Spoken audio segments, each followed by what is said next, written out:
So I'm making sure I got on the bus this morning. I actually forgot to record a video from Stuttgart. I'm actually here in Karlsruhe. Just got off the bus, my connection. The bus leaving Stuttgart airport was 30 minutes late, so I had enough time for breakfast, catch up on some AFL highlights, which is why I didn't have much time to record a message.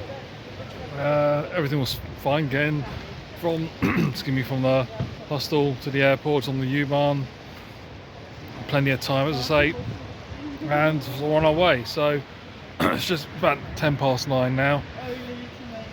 My bus from here leaves about 10:25, so I got a lot of time to just relax. The train station's over there. I might just pop in and see what's there really, rather than just stand out here. It's a little bit cold and grey again. I mean, that won't count as I'm still in transit, so this ain't going to count as a visit to Karlsruhe. But yeah, so in a minute we'll be starting an 8-hour journey to Geneva. Can't wait.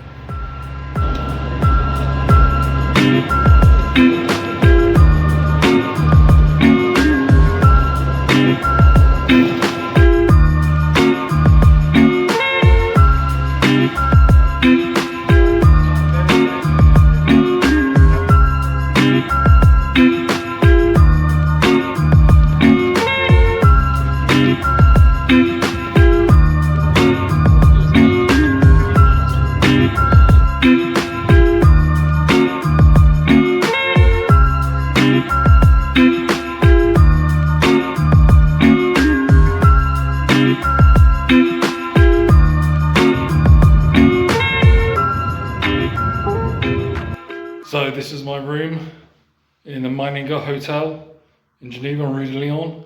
I didn't make a video when I arrived at the Flixbus because there was a lot of people coming off and it's quite busy. I wanted to make sure I got one of the taxis I was waiting.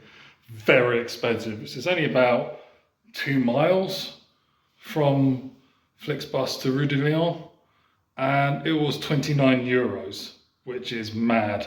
So given that when I get a taxi from my flat to Fratton station, which is maybe not quite as far, but not too far. I mean, that's about £7, something like that. So that was a really expensive taxi ride. Flixbus, again, good service. We actually had, after the change at Karlsruhe, there were two rest stops. One about 15-minute around, where was it? It wasn't Bern. I think it might have been around about Bern, and then another 30-minute one at Lausanne, just outside Lausanne. So that was good. But yeah, it was a long day, 11 hours of travel. But the bus wasn't full, so it was pretty comfortable as well. So right now, I don't know if you can see out here. May not be. It's probably a bit washed out, but it's bright and sunny. It's about 7:30. 7:45, and it's still about 24 degrees, so finally have really good weather. So I'm going to go out and get something to eat. It's the Europa League final, Aston Villa versus SC Freiburg from Germany. Obviously, I'm English. I'm going to be supporting Villa. They're not a team I have any strong feelings for either way, so I'm going to represent England. So hopefully they can get their second European trophy. So I'm sure it'll be on a pub somewhere. Yeah, and then tomorrow we can get started on the tour. So see you outside. So here is the room. 2 standard beds, 2 bunk beds. I'm in the bunk bed. Plenty of storage for valuables, pretty big as well. Little desk, TV for some reason. Nice solid bars, flat, so that's okay, and a little lip at the bottom, which is always going to be very useful. No privacy, unfortunately. There's an electrical point with USB. Nothing much. I'll go to the bathroom in a minute. Now the other guest is currently using it. So here we have one of these things as well. Same with the first hostels in, again, where had the room electricity like in a normal hotel. Obviously, the problem is someone's got to have their card in. You've got to make sure you remember whose card it is in there. Will be a problem. But let's have a look at the bathroom. So very nice big shower. I just had a shower. Nice temperature, nice pressure. Here is a wash basin. It's got a hairdryer. Toilet's right down there. The lid is down, so I know the rules. Put the lid down, so that's all fine. There we go.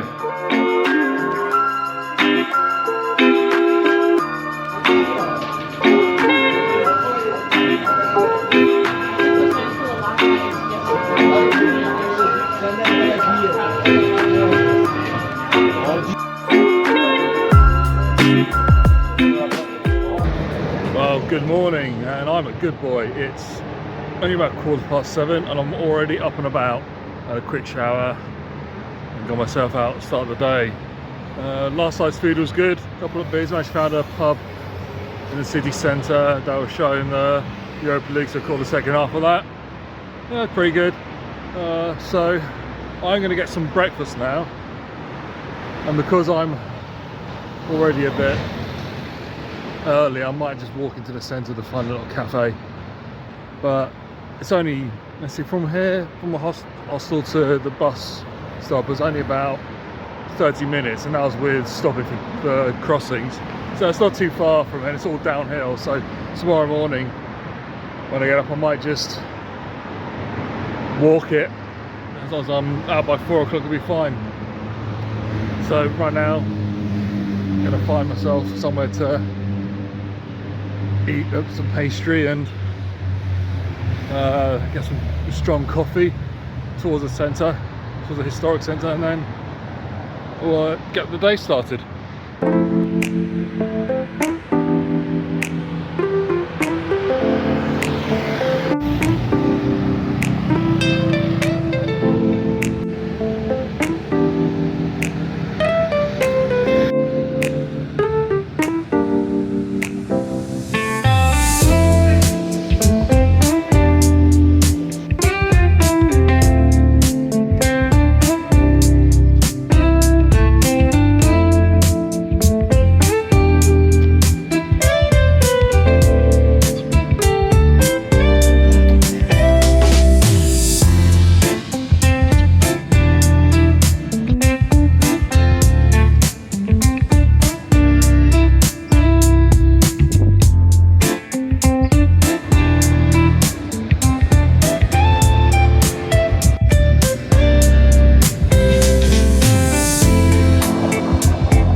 So behind me is St. Peter's Cathedral. This is the principal cathedral of the Swiss Protestant Church and has been since the Reformation.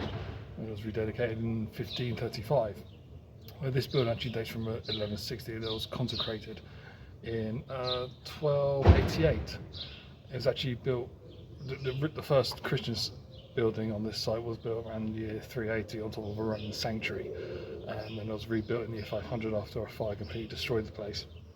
This was built on top of the burial site of an Allobrogian chieftain.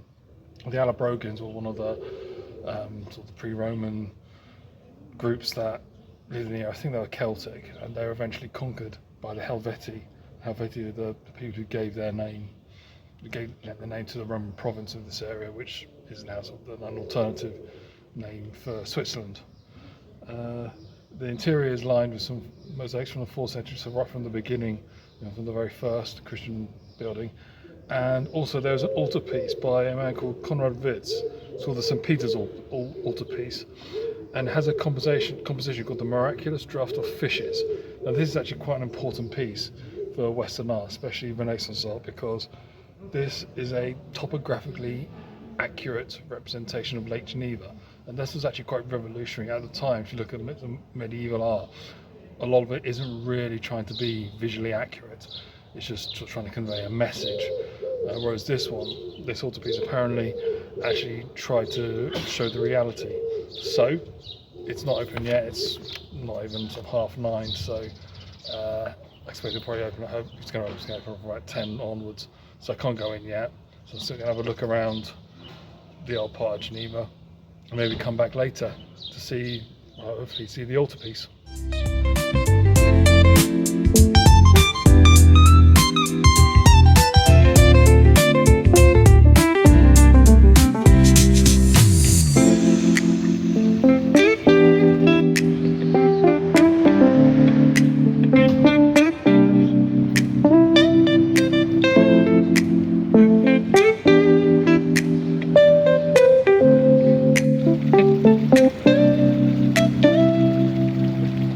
Behind me is the most famous landmark of Geneva, the Jet d'eau, the large water spout that comes out of Lake Geneva. It was actually originally installed in 1886, a different location from here. It was actually like a safety valve for a hydraulic power network. When its aesthetic importance was recognised, it was moved in 1891 to celebrate, as part of the celebrations of the 600th anniversary of the Swiss Confederation, as well as a large gymnastics sporting event that was going on. It pumps out 500 litres per second, and it shoots the water up to 150 metres. I'm not sure if it's going that high today, but that's pretty much normal height. As I say, so it is the landmark of Geneva, the same way that the Elizabeth Tower in London is the symbol for London, which is not Big Ben, or the Empire State Building in New York, the Eiffel Tower in Paris, the Spinnaker Tower in Portsmouth, and of course a nice camera shop in Southampton. And if you know what I'm talking about, you know what I'm talking about. So, also next to me here is the Jardin Anglais. I'm not sure why it's called English Garden. You get a lot of these things called the English Garden. I don't know why they do that, because they don't look especially English to me. But it's a bright sunny day here, warm already. It's come to 10 o'clock.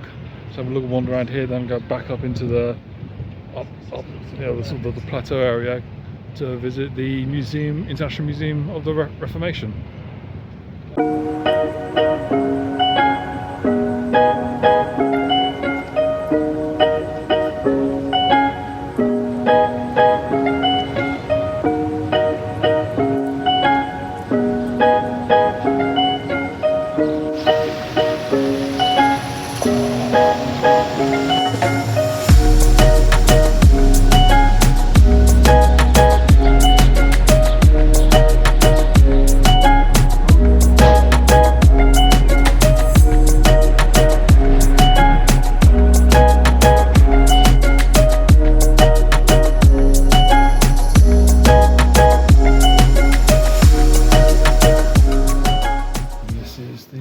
Museum of the Reformation, and what we have here is a copy, I assume it's a facsimile, of the 99 Theses. This is what Martin Luther composed and pinned to a church door. I forget which church it was now, but this is the list of grievances that Martin Luther compiled, which kicked off Reformation, where numerous churches and countries split from the Catholic Church.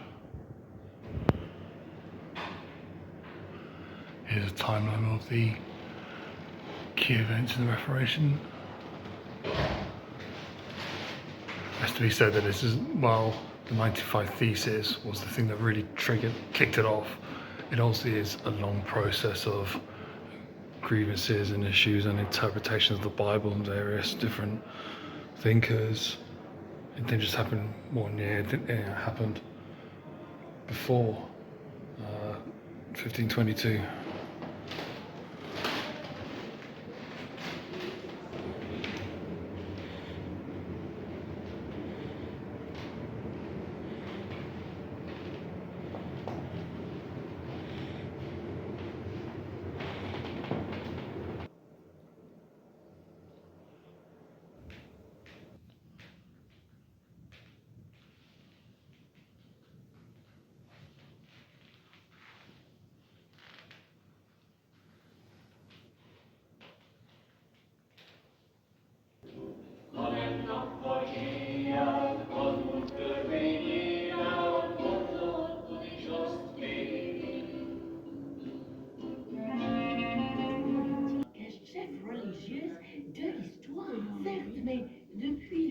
19e siècle, il s'agit d'abord de promouvoir l'égalité de tous les individus.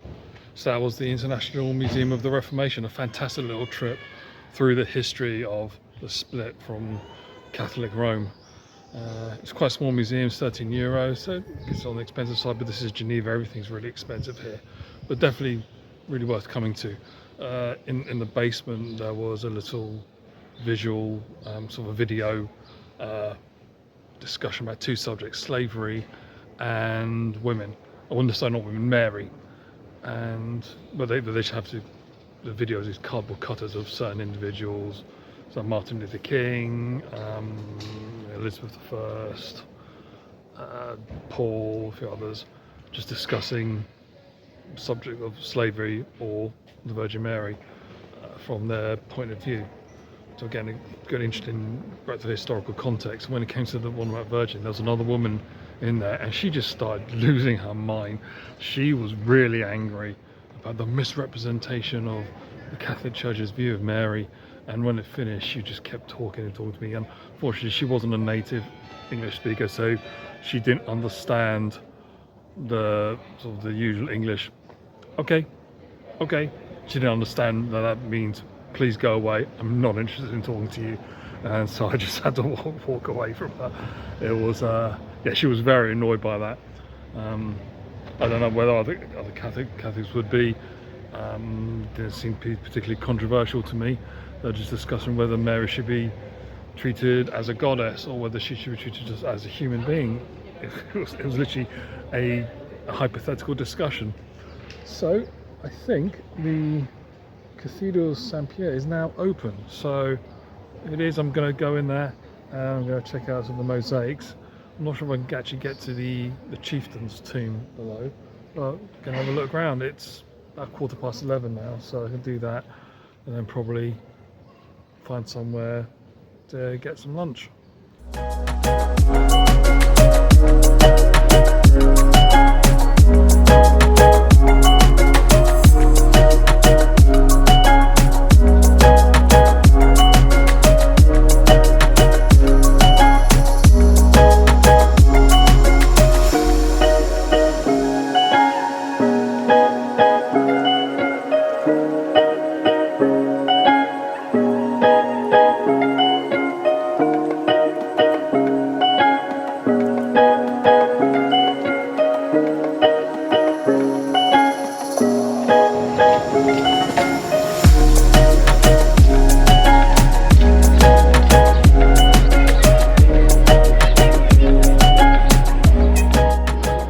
So here is some traditional Swiss sausage, Servelat. I had wanted to go for Longueuil, and I picked this restaurant because on Google Maps it said it's Longueuil. Well, the pictures of the menu showed Longueuil, but excuse me, got here and actually that's no longer on the menu. But it has this traditional Swiss sausage, Servelat, but it's not the same thing. There's only an entree as well, so I might need something else. But I didn't order a main because I just wasn't thinking about that. So let's see what this traditional Swiss sausage is really like. With food in the CC with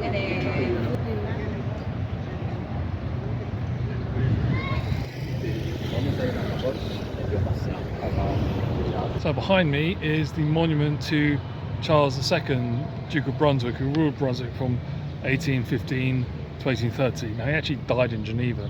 The reason for this being here was that he was in Paris in 1830 when the 1830 revolution broke out, motorbikes, and this was fomenting revolutionary activity in Brunswick, so he dashed back rather than suggesting reforms, accommodating people's concerns. He decided to suppress all revolutionary activity. This turned out bad. On September 6th, when he was out in public, he was attacked by stone throwers. The next day he left Brunswick never to return and was replaced by his brother William. He came here to Geneva, and where he spent the rest of his life, died in 1873, and he left his entire estate, what was left of it, to the city of Geneva, hence his monument right here.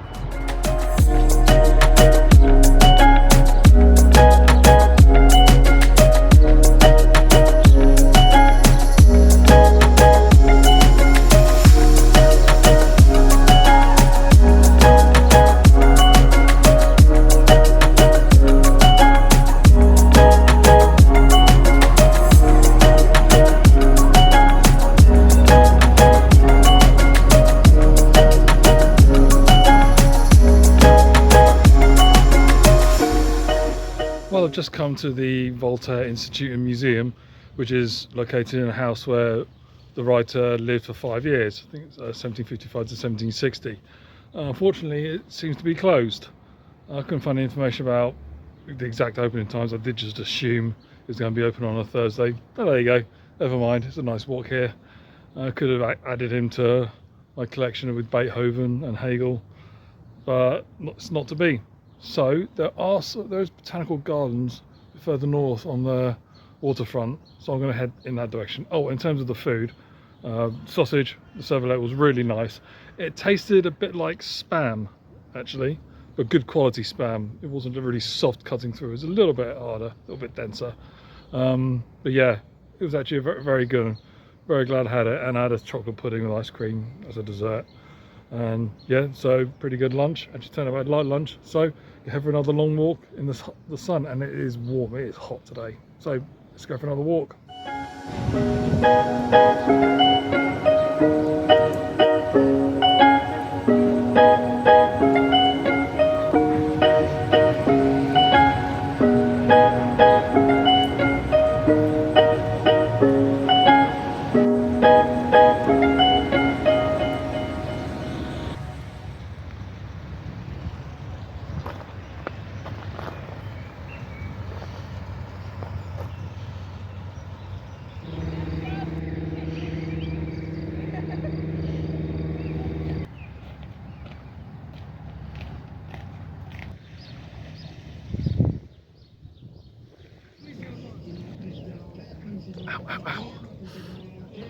Just enjoying this lovely quiet part of Geneva and Lake Geneva. Correct me if I'm wrong, but where's my finger? Is that Mont Blanc? Just zoom in here. Yeah. Is that Mont Blanc? I hope so. Still got plenty of snow on top. I'm guessing the skiing season's already done now, so.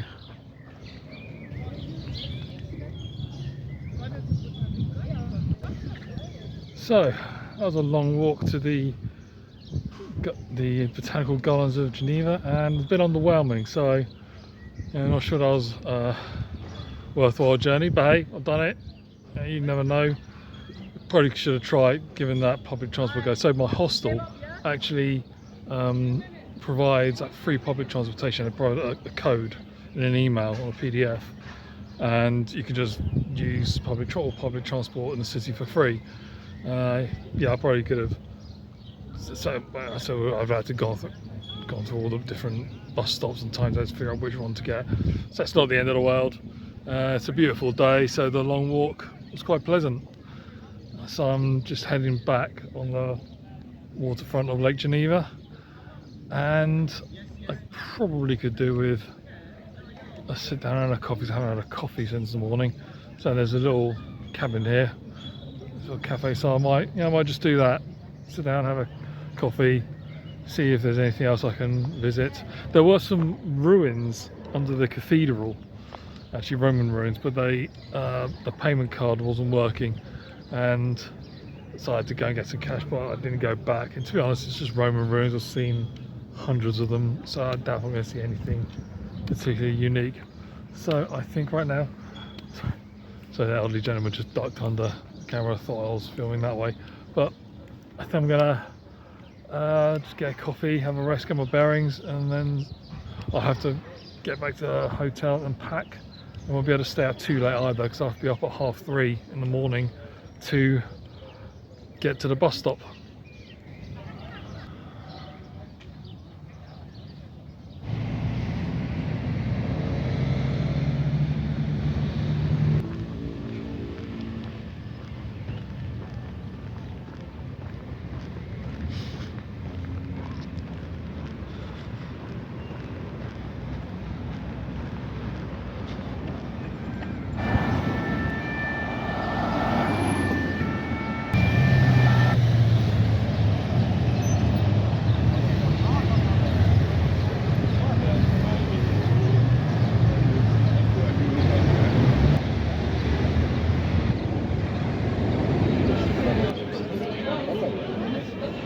Ama ikimiz gideceğiz. And that's Geneva done. Over the halfway point now. It's just about 20 to 6 in the morning. My Flixbus is a little bit delayed, so I could have had an extra hour in bed, but so what, I'm here, plenty of time. Got a couple of pastries and a bottle of water in my bag. Unfortunately there's nowhere so open for coffee at the moment, so I won't get anything hot to drink until I get to Milan in about, I think it's about 11, 12, the 10:40 something like that, I think. Yeah, 10:40, 10:50. But I'll be fine. Yeah, so time for the epic journey to Siena. So see you in Tuscany this evening.